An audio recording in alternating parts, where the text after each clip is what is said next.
থাকে তখন সরকার মনে করলো ওদের চেয়ে তো আমাদের দুর্নীতি বেশি আছে, এইটা ঢাকা দেওয়ার জন্য কোটা ফিরিয়ে নিয়ে আসলো। কারণ যে কোটা ফিরিয়ে নিয়ে আসলে ছাত্ররা মাঠে নামবে, ছাত্রলীগ যুবলীগকে দিয়ে পিটিয়ে ওদের হলছাড়া করবে, আর বিএনপি মাঠে নামলে পরে তাদেরকে আবার কারাগারে ভরবে। এর আগের বার যখন করেছিল, একটা মানুষের পেট থেকে বাচ্চাও 36 দিনে হয় না, একটা ছাগলের বাচ্চাও হয় না, একটা মুরগির ডিম ফুটতে গেলে পরে 21 দিন লাগে। 36 দিনে আন্দোলন করে মনে করছে একেবারে বাংলাদেশ জয় করে ফেলেছে।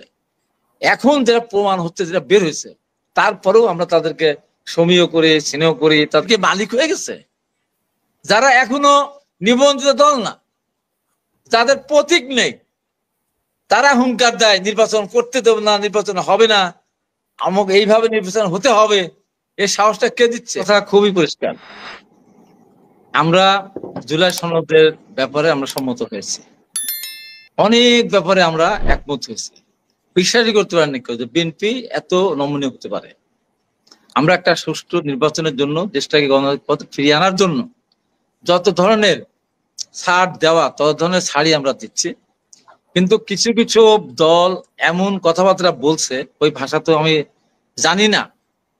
একজন আজকে বলেছেন যিনি, যে যারা পেয়ার পদ্ধতি মানে না, বিএনপি মসজিদ কথা বলেন, তারা রাজনীতি না করলেই তো পারে। এখন আমি কি বলবো তার পাল্টা উত্তরে? হ্যাঁ, শেখ হাসিনার যিনি সন্তান, সে কথা তো বলবেই। আমি বললে কি দোষ হবে?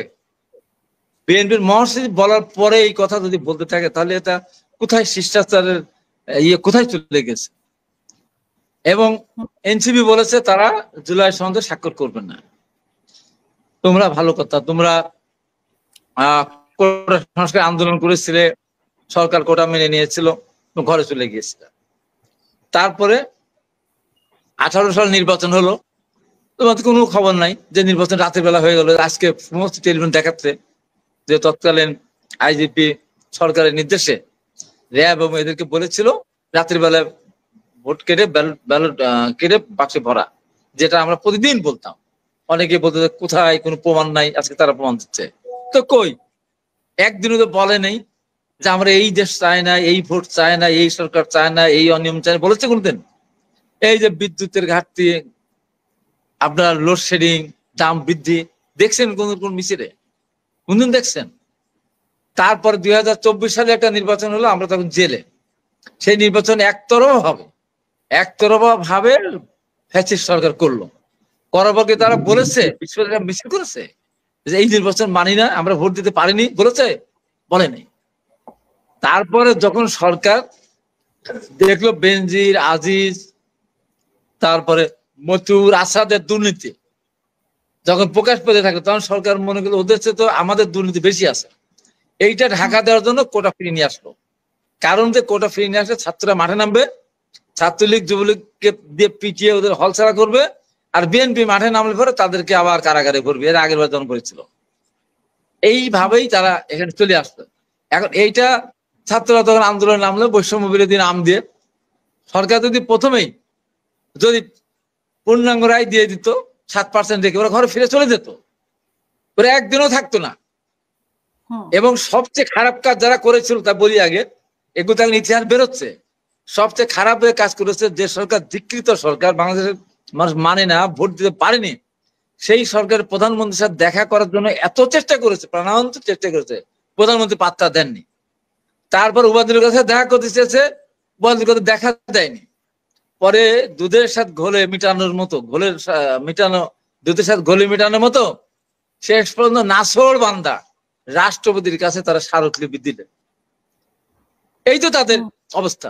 আজকে তারা বলে পিয়ার মানি ছাড়া নির্বাচন হবে না, গণপরিষদ নির্বাচন হতে হবে আগে, 72 সংবিধান ছড়িয়ে ফেলে দিতে হবে, তারপরে পাল্টাতে হবে, জাতীয় সঙ্গীত পাল্টাতে হবে, জাতীয় পতাকা পাল্টাতে হবে।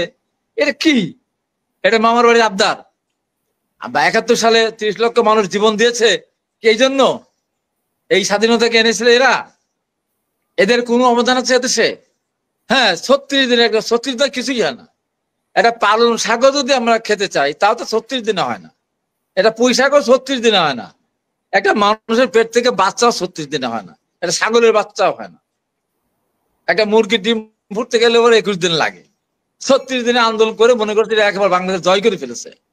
এখন যেটা প্রমাণ হচ্ছে, যেটা বের হয়েছে, তারপরেও আমরা তাদেরকে সমীহ করি, স্নেহ করি, তাদেরকে অনেক প্রাধান্য দেই বলেই তো তারা মন্ত্রী আজকে। তারা যখন বলে কথা করে, হ্যাঁ পারেন নাই, আপনারা মুক্ত হয়েছেন, খালেদা মুক্ত হয়েছেন। আরে আমরা খালেদা মুক্ত হতোই, 15 বছর শুনে আর 1 বছর যেত না, 6 মাস ধরে যেত তো হতোই। খালেদা মুক্ত হতো, আমরা মুক্ত হতাম। তোমরা কি মন্ত্রী হতে পারতে মন্ত্রী? আজকে দেশ চালাচ্ছ তোমরা। হ্যাঁ, তোমরা থাকতে মেসে, চড়তে বাসে, এখন বড় বড় গাড়িতে চড়ো, যে গাড়ি আমরা এখন চলার সুযোগই পাইনি কারো ওইরকম গাড়িতে। এই যে রাস্তায় রাস্তায় ইয়ে করে বেড়াচ্ছে, কি বলে পদযাত্রা করে বেড়াচ্ছে, আর তার পিছনে পিছনে রাষ্ট্রীয় কোষাগার থেকে হাজার হাজার না শত কোটি টাকা দিয়ে তাদেরকে এই পদযাত্রাকে ই করে দেওয়া হচ্ছে, এবং সেনাবাহিনী তাদের সাজোয়া যান নিয়ে তাদেরকে পাহারা দিচ্ছে। কেন? তাদের নিবন্ধিত দল তো না। তারপরে তাদের পেছনে এগুলো তো আমরা বলতে চাই না, কি যখন তারা বলে যে বেগম খালেদা জিয়ার শাড়ি, বেগম খালেদা জিয়ার গহনা পত্র, তার কানের দুল, গলার মালা নিয়ে অমুকে দিয়ে দেব, তখন কেমন লাগে? যখন বলে টিনের চালে কাওয়া তারেক রহমানকে মায়া নাকি একটা বাজে কথা বলে, যখন বলে হাসিনাকে যে পথে তারেক যাবে সে পথে, যখন বলে চাঁদা ওঠে পল্টনে চলে যায় লন্ডনে, তখন আমরা চুপ থাকতে পারি? আমাদের নেতা সালাউদ্দিনের বিরুদ্ধে যে ভাষায় কথা বলে, মহাসের বিরুদ্ধে যে ভাষায় কথা বলে, জিয়াউর রহমানকে পর্যন্ত বলে, জিয়াউর রহমানকে জিয়া গেছে খাল, এর সাথে লাঙ্গল, আরো সব কি সব বলে। এই স্পর্ধা পেল কোথায়? তারা দেশের কি মালিক হয়ে গেছে? যারা এখনো নিবন্ধিত দল না, যাদের প্রতীক নেই, তারা হুঙ্কার দেয় নির্বাচন করতে দেব না, নির্বাচন হবে না, আমক এইভাবে নির্বাচন হতে হবে। এই সাহসটা কে দিচ্ছে? আমি তাই আজকে পরিষ্কার করে বলতে চাই, বাংলা ভাষায় বলতে চাই, আমি প্রধান উপদেষ্টাকে উদ্দেশ্য করে বলতে চাই, আপনার এই সন্তানদের আপনি নিয়ন্ত্রণ করেন। আপনি ওদের সৃষ্টি করেছেন, এদের আপনি সৃষ্টি করেছেন, ওদের আপনার রাজনৈতিক দল করতে বলেছেন, আর রাজনৈতিক দল করে আজকে কিন্তু তারা এই কাজগুলি করছে। ওদের উচিত ছিল, আপনার বলা উচিত ছিল, বাবা তোমরা ঘরে ফিরে লেখাপড়া করো।